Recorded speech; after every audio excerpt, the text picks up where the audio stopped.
Good afternoon to you. Mark Sutter with HurricaneTrack.com here with your hurricane outlook and discussion for Monday, July 15th, 2019. I am all wrapped up with the Barry mission to Louisiana and a little portion of Mississippi. We did have a camera set up in Waveland. Everything worked really well. We deployed 6 cameras. One of them we took down because there wasn't much happening. We took it down pretty early, the one that was on the Comeet River. Luckily, that river did not reach 34 feet. It was projected to do so at one point. Now, the flooding, we'll talk about this as I get more in depth to the discussion today. The flooding was not as bad as expected in some areas, worse than expected in other areas, but it's all in how you look at it. Expected by who? The overall forecast for flooding was very changeable because Barry was very complex. The dry air that got involved and the lack of overall instability to wring out all that moisture led to an overall reduction in the rainfall totals. But some areas, especially in western portions of Louisiana, received a lot of rainfall, and it's in some cases more than a foot. And that'll be ongoing in terms of the surveys and the critique that the Weather Service does with themselves on how well the forecasts were. A huge thank you to everybody that helped me on this mission. Derek Thompson coming down from South Dakota. He brought his friend Lowell with him. Nice to meet you, Lowell. Carrie coming up from Houston. And then Mike C. and Dan M., we'll call them, just in case they don't want me using their full names. Mike and Dan, I really appreciate your help on the back end. And a huge welcome and thank you, of course, to our new patrons on Patreon. You guys, you really got to see the full effects of this through our digital dashboard that we have set up, and we're going to be continuing to expand upon that. And it's just great to be able to use the Patreon app to post information in that little microcosm of a world that we have set up there for our supporters that help to keep this going on a monetary basis. But honestly, it's great to have people watching on the YouTube feed. I know that not everybody is in the position, nor does everybody necessarily care to help fund it, and that's fine. That's how it works. You know, you get a few that do in the overall scheme of things compared to how many are subscribers. It's just a minute few in the scheme of things that actually support it, to the money part. But just you watching on your side of the screen, you know, it's great to know that you're there, and I appreciate that. So let's move along to the discussion at hand. First, wide shot satellite of a little part of the southeastern Pacific, which a little bit active. Invest 97E is out there. I'm not too worried about it right now. This is the remnant circulation of Barry, and look how large this is overall. A big feeder band still. Train of moisture coming in from the northwest Gulf of Mexico, wrapping up through parts of Louisiana still, Mississippi, Alabama, Tennessee. This has a huge footprint, and it impacted a lot of areas from the thunderstorm complex that created it all the way to the landfall up here. Now it's sitting up here. You know, it's a big deal, and some people had damage. Some people had significant flooding. It's a big headache. It's not a catastrophic Hurricane Michael, but that doesn't mean that it's not impactful, so please keep that in mind. Down in the deep tropics, Saharan air layer out here keeping things tranquil. A pretty good flare-up of this tropical wave. Some energy over here trying to come together in the southeastern Pacific. Dry tropical wave sitting out here. You can almost see the signature of this energy in the atmosphere here. Part of the reason why we call them tropical waves, they kind of look like waves in the flow. But it's still kind of early, about a month to go until we start to look out this way. And remember, just because we don't get development out here for some reason, let's just say that we don't, that these tropical waves come off and they don't develop until over here somewhere, or up here, or maybe they get going over here, or over here. Well, that's worse to me, because look who all lives in that path, if you will, if they don't escape out to sea. That's where Michael came from, ultimately. It was pretty close to home, the whole event lasting about 4 days. Katrina, that entire event, the tropical wave, yes, came off Africa, tried to develop up here, came across, and as we know, went in like that. That's a pretty good track that I could draw that. That's pretty accurate. That whole thing only lasted 5 days. So as the progression towards the peak of the season gets here, and we're anticipating, and I don't mean that we're looking forward to it in a positive way, but you're hearing that, oh, the hurricane season should be average and fairly active.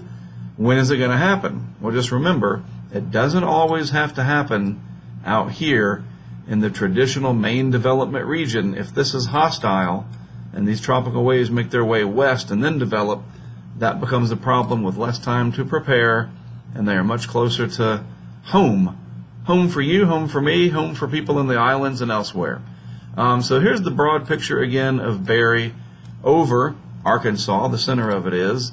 And this tweet from James Spann recently showing a nice visible satellite picture of it. Let's see if this will let me expand it. Yes, it will. Nice visible satellite animation of Barry, if it'll play. There you go. And you can see there's a few thunderstorms bubbling up in there near the center. And then you've got these training storms and these bands that are coming in. Some of those in parts of southeast Texas. So it's still there and still causing problems. It'll take it a little while to clear the pattern, as we say. Look at it in the vorticity perspective. This is interesting. You can really see the energy influence overall. Pretty large, considering that it started as a small system kind of like that. No, this is not going to turn into another Barry. I'm just saying, it's amazing that you can track the sort of the skeleton of the system before it ever even gets started as a tropical cyclone, and then here it is days later, and that energy is sitting back over the continental United States. Some energy out here in the deep tropics, but very low overall energy signature. Some not too concerned about anything developing there. The computer models generally not showing anything. I know that the 18Z GFS tried to maybe take some energy out here and develop it and came back around somewhere in here or whatever. You know what? That's so far out in time. The one good thing that I like about that is the fact that people are paying attention and that they know how to look at the models. Some people don't like that. They think it's a bad idea. Only meteorologists should have access to that. I say hogwash. You know, if you understand what you're looking at, it can be very helpful. In the wrong hands, if people tweet, oh, look, a hurricane in 12 days for wherever, that can become harmful. But anyhow, you can track these things early on, and I think that is fascinating. Looking at the impacts here. So this is a great tool. I talk about the Weather Service homepage a lot, and it gives you a bird's eye view of all the interesting things going on. Bake your cookies in Phoenix right on the sidewalk. The cookies would be kind of mushy here in the Carolinas because of the humidity, but also heat advisories in the Carolinas. Same thing for parts of Oklahoma, up here in portions of South Dakota. So Derek, when you're heading home, buddy, you're heading home into some heat. I got to text him and see where he is. I know he was along the Gulf Coast last night. Derek's going to have to drive, he and Lowell, through that flood area there, the flood watch.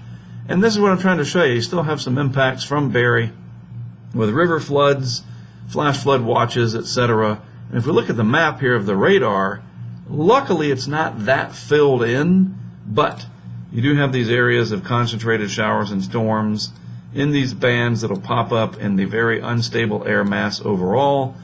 Center of circulation, loose as it may be, sitting somewhere in here, and these bands rotate around that. So if you're traveling on any of these interstate systems, which are highlighted through here as examples, there's Interstate 10. You know, as you travel through these areas, truckers, vacationers, commuters, whatever the case may be, slow down. I cannot tell you how many times we saw people going past us. I'm a pretty conservative driver. I don't often even go the speed limit, and that's usually below the speed limit. It drives my wife crazy. I'm not going 50 and a 70 or anything like that, but I might put it on 68. I don't know. It's just, I'm getting older and I just don't care. It's like, I'll get there, and if I'm there 9 minutes later as opposed to going 10 over, so be it. We would have people pass us like we were standing still and the road was wet, and they would hit these puddles and the water would just explode around their car, and they are lucky that they didn't pivot around and hit the wall. Kerry had somebody that almost did that near him on his way back to Houston. He was talking about that. So please, I genuinely care, and all the traveling that I do. You know, if I was an over-the-road trucker and I had my own trucking video blog, I bet there are those that do that, they would tell you the same thing, all right? Just because I track the weather, you know, doesn't make me some kind of a genius. I have experience, and truckers, people that, you know, do they still have door-to-door salesmen? You get the idea. Anybody that travels a lot, take my advice, all right? Slow down out there, pull it down 5, 6, 7 miles per hour, and be safe. Not only are you putting yourself at risk, but others around you, including law enforcement and the first responders, who have to come and shop vac your remains off the interstate. And ooh, Mark, that's disgusting, but that's what happens if you're careless. You know, life's hard when you're stupid. I've got a T-shirt that says that I got made up, and I'm going to wear that on these missions, and I'm going to point to it and say, see, be smart, people, be smart. Because life does get especially hard when you do stupid things. All right, so Barry, behind us now, generally speaking, even though it's still there, you know what I'm saying. So let's move ahead and look at some anomalies and other things that will shape the weeks and months ahead. It's only July 15th. We still have about a month to go until the real peak time of the season normally gets going climatologically. About a month to go. August 15th is typically when we start to look. So that being said, very interesting things to point out. All right, first of all, look at the cool band setting up out here in the Pacific. El Nino dwindling. Wow, look at the anomalies around Hawaii. Warmer than normal by a good bit. Fairly warm main development region, if you want to call it that. I mean, it works because it's in the MDR area, right, of the Southeast Pacific. So we'll have to just see if the cyclones come to take advantage of it. But this cooling, let's use purple for a moment. This cooling right through here is notable and important. Notice the main development region and much of the tropics in the Atlantic. Warmer than normal overall, not exceedingly so. Notice right in here too, let's just zoom in. What is this blue patch all about in the Gulf? Somebody on Twitter asked me if Barry cooled off the water, and the answer is yes. You figure that all that wind and storminess churns up the ocean. We can visualize that. It gets agitated, and the top of it, like a hot cup of coffee, if you continue to blow on it, cools off just enough so you can take a sip, right? And when you do that, it's, you know, tolerable, and you keep blowing on it, it gets cooler and cooler. Well, storms in the ocean do the same thing. So we've got this cool wake in here from Barry, and that'll fill in really quick. Watch, I'll show you. It'll take a few days, but when we look at this next Monday, it'll start to really fill in. But notice the western Atlantic, all the way up here, right off the coast of the mid-Atlantic and New England, right up to the coast. Warmer than average, okay, normal, average, whatever you want to call it. And again, the main development region, it's not colder.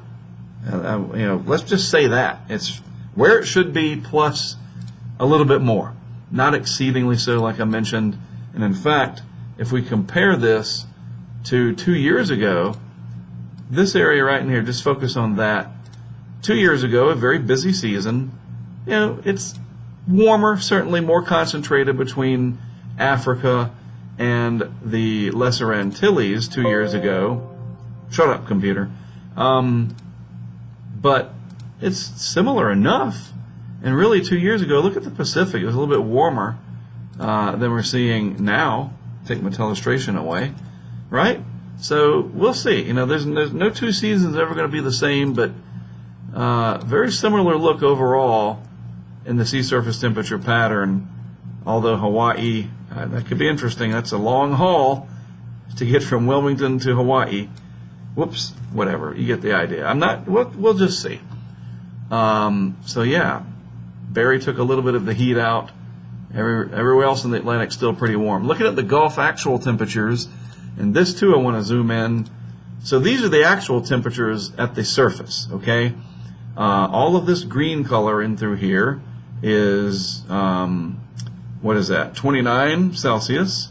this kind of greenish yellow colors, 30. And then right up there, close to the coast of Louisiana, this is yesterday's analysis. It's a day behind, always. Still 31 Celsius despite Barry. How about that?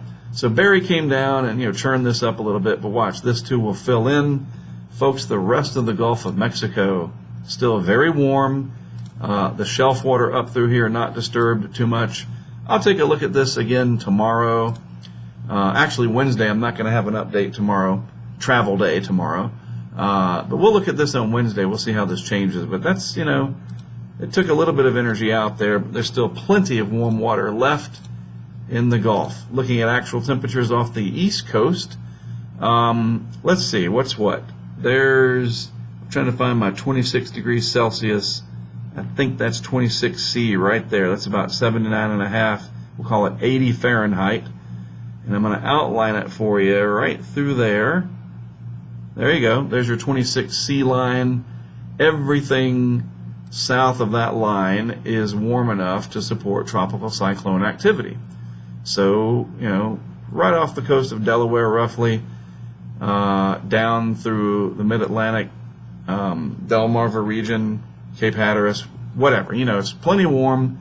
And if we go back and look at the anomalies here, let's get rid of 17 for a moment. There we go. Warmer than it should be by a little bit. So, we'll see. Still early. I'm just pointing out what's happening. The upper ocean heat content map for today, wow, that's pretty robust off the southeast coast, gotta admit. And then look at this that has come up. Pretty high heat content in the Gulf of Mexico there. Barry did not disturb that. Barry was much closer to the shelf. And that's another interesting thing about Barry that just popped into my head. Think about this. Barry did not dip south and churn up the water over the loop current area. It was really close to the shore for the most part. And so the shelf water, which is shallow to begin with compared to the open Gulf, is what got churned up the most. And it'll recover the quickest. So that's something to keep in mind. Had Barry gone out farther into the Gulf or farther or further, whatever, it first of all may have strengthened more, although who knows, man. Some of those intensity forecasts for Barry, if you read the discussions or had me talk about them, that was really challenging with the dry air and the shear that just seemed to never let up. But isn't it interesting that it's really only the water close to the coast, which makes sense. That's no surprise. And as such, that's some pretty high snake eyes looking at you there. Well, not quite, but looks like one of those Dig Dug characters. But remember the eyes on those Dig Dug things? Remember that game Dig Dug? Kind of looks like one of those, doesn't it? Maybe I've been on the road too long. It's warm, and we know that. So, hey, just keeping you aware, making sure you stay on top of, there we go, keeping hurricanes on the top of mind. It's a big deal. They're very disruptive. They get a lot of people anxious, and I want to make sure that we talk about it just like I would if we were all gathered here together. When I look at the videos and I see 2,000 or 3,000 views when things are just kind of ho-hum along, and tens of thousands of views per video when a big storm is brewing, you think about that. What if I was speaking to a room, a big conference of 2,000 people, and we're all gathered and we're able to talk for 20 minutes about something? That's pretty remarkable. And then when we have a big event coming, especially one that's days out, and I post one of these videos, Levi Cowan and others that do this, they have the same thing. Thousands of people, and in some cases you have enough to fill up a stadium. Not a Rio de Janeiro stadium, but a stadium nonetheless. You think about the Superdome or the PNC Center in Raleigh, right? The Spectrum Center in Charlotte. How many people can that hold? Some of these videos that I produce, people watch them enough people that it's literally butts and seats that you could fill up a stadium, for like a Charlotte Hornets game or whatever, Madison Square Garden. Seriously. And this is no surprise to you. That's the power of social media and using it properly just to calmly talk about things. And then in the comments, you guys, and I'm sorry for the rant here, but it's a good rant. You guys are very good in the comments, and I appreciate that. I haven't had to remove anybody lately. We get a few people in the live streams that are acting like babies, and we throw them out in a heartbeat. But you all interact with each other very, very well. And I'm just kind of the professor in the room, so to speak, the lecturer or the presenter, whatever you want to call it. And I don't know everything, and it's that collective knowledge base that really helps with this. And so, yeah, we're just talking, and I appreciate it. And with that, I am finished. I'm going to process some cool time-lapse stuff, and that's going to take several hours. That's why I'm at the hotel early to get working on that. And I'll post that on Patreon first, probably share some with the Weather Channel, and then I'll put some of that on YouTube later on for you to check out from some of our cameras. We did a few interesting things, even though the weather was not that dramatic as compared to what a significant hurricane would have been. I get it. We still did some neat stuff, and I want to share it with you. All right? Thanks for spending time with me. If you watched on the live feed, I appreciate it, especially if you are brand new. A reminder, there's a little notification button. I hear gamers talk about this all the time. Put it on so you get notified if I post a video, if I'm streaming live. And if you're one of our new patrons, the same applies there. Make sure you enable email notifications and push notifications if you want, so that when I post something on Patreon, you know there. Just makes sense. Unless you don't want to be bothered by me and you just want to look for the data and the video, that's fine too. I'm cool with all of it. Have a great rest of your Monday. Thanks as always for tuning in from your screen of choice. I appreciate it. I am Mark Sudduth, HurricaneTrack.com. I travel tomorrow, so I'll have more for you Wednesday afternoon.